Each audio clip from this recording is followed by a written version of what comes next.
Assalamualaikum warahmatullahi wabarakatuh. Perkenalkan kami dari kelompok tutor 15 pada blok emergensi dengan nama-nama sebagai berikut. Pada kesempatan kali ini, kami akan menjelaskan salah satu kasus dalam emergensi yaitu head trauma.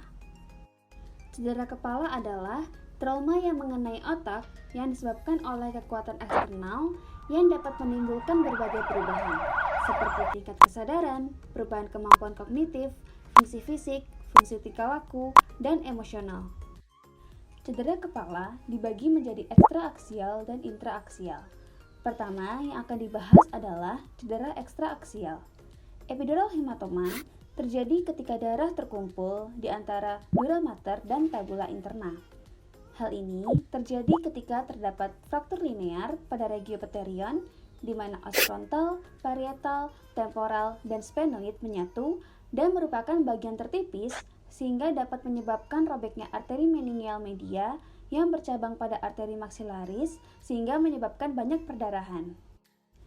Pada pasien dengan epidural hematoma, pasien akan hilang kesadaran dan kemudian terjadi lucid interval. Pada tahap ini, kesadaran pasien akan kembali dan pasien merasa baik-baik saja. Akan tetapi, lucid interval tidak selalu terjadi. Gejala tersebut terjadi ketika penumpukan darah yang terperangkap di antara dura mater dan kranial yang menyebabkan peningkatan tekanan intrakranial. Epidural hematoma menjadi bagian dari kasus emergensi karena struktur dura mater merekat erat dengan sutura sehingga darah tersebut tidak dapat keluar dan tekanan intrakranial akan meningkat dengan pesat. Kemudian, pasien tersebut dapat muncul gejala sakit kepala, mual, muntah, dan gejala neurologik vokal seperti kelemahan, mati rasa, masalah visual, dan auditorik. Perkembangan cepat dari hematoma dapat menyebabkan kondisi gawat darurat herniasi otak yang dapat menyebabkan hilang kesadaran, koma, dan kematian. Pada pemeriksaan CT scan akan didapatkan gambaran bikonveks. Kondisi perdarahan yang terjadi dapat menyebabkan edem cerebral di sekitarnya yang membuat sutura bergeser ke sisi kontralateralnya atau midline shift. Selanjutnya yaitu subdural hematoma, di mana terkumpulnya darah di antara lapisan dura mater dan arachnoid.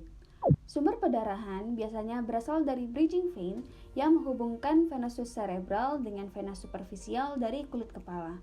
Bridging vein sangat rentan terhadap akselerasi dan deselerasi cepat, sehingga bridging vein mudah ruptur pada kecepatan mobil. Lalu, apabila terjadi atrofi dan penyusutan otak, seperti pada pengguna alkohol kronik dan lansia, dapat menyebabkan vein bridging meregang dan menipis, sehingga trauma kecil pun, contohnya seperti terbentur pintu, dapat menyebabkan subdural hematoma. Seringnya, kejadian trauma kecil ini tidak diingat oleh penderita dan penting untuk mencurigai hematoma subdural pada pasien lansia dengan gejala kelainan neurologis. Jika hematoma subdural terdeteksi di infant atau anak, biasanya dapat disebabkan oleh non-accidental trauma atau tindak kejahatan. Infant dan anak memiliki ukuran yang besar tetapi ukuran otak yang kecil, sehingga guncangan kuat pada anak dapat menyebabkan subdural hematoma. Peningkatan tekanan intrakranial menyebabkan timbulnya gejala sakit kepala semakin memberat, berjalan goyah, mual atau muntah, bingung, gangguan penglihatan, gangguan kognitif, gangguan bicara, kejang, pusing, dan hemiparesis ipsilateral atau kontralateral. Subdural hematoma dianggap akut jika gejala berkembang dalam 2 hari, subakut jika berkembang dalam 2 hari sampai 2 minggu, dan kronik jika lebih dari 2 minggu. Jika subdural hematoma terus berkembang, dapat menyebabkan terjadinya herniasi otak, koma, maupun kematian. Pada CT scan, didapatkan gambaran konkav seperti bulan sabit atau crescent shape yang tidak melewati garis sutura dan merupakan ciri khasnya. Dan densitasnya berhubungan dengan umur perkembangan dari hematoma. Hiperdens pada hematoma subdural akut, hipodens pada kronik, dan isodens pada subakut yang berarti sudah bercampur dengan parenkim di sekitarnya sehingga sulit untuk dideteksi pada gambar. Midline shift juga dapat terlihat pada CT scan. Selanjutnya, subarachnoid hematoma, di mana perdarahan terjadi di antara lapisan arachnoid dan pia mater. Umumnya sering disebabkan oleh trauma kepala dan jika secara spontan dapat disebabkan oleh rupturnya aneurisma. Aneurisma dapat meledak karena terjadinya peningkatan tekanan intrakranial. Paling sering terjadi yaitu aneurisma scapular cerebral atau disebut Berry aneurysm. Aneurisma ini biasanya terjadi di setengah anterior circle of Willis di bifurcatio. Bifurcatio yang dimaksud adalah junction antara arteri communicans anterior dan arteri cerebral anterior. Subarachnoid hematoma akan berkembang cepat.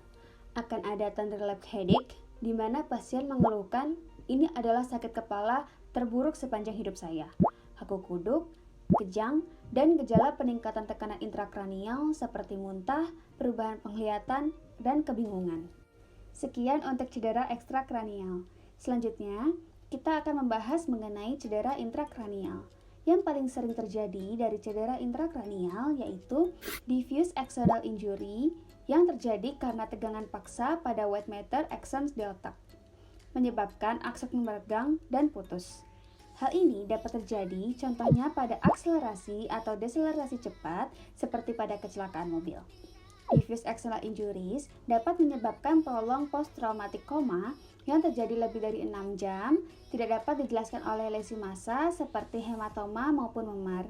Jika penderita pulih dari koma, biasanya terdapat defisit kognitif menetap seperti kehilangan ingatan atau gangguan bahasa. Sekian dari kelompok kami, terima kasih banyak dan mohon maaf atas kekurangannya. Wassalamualaikum warahmatullahi wabarakatuh.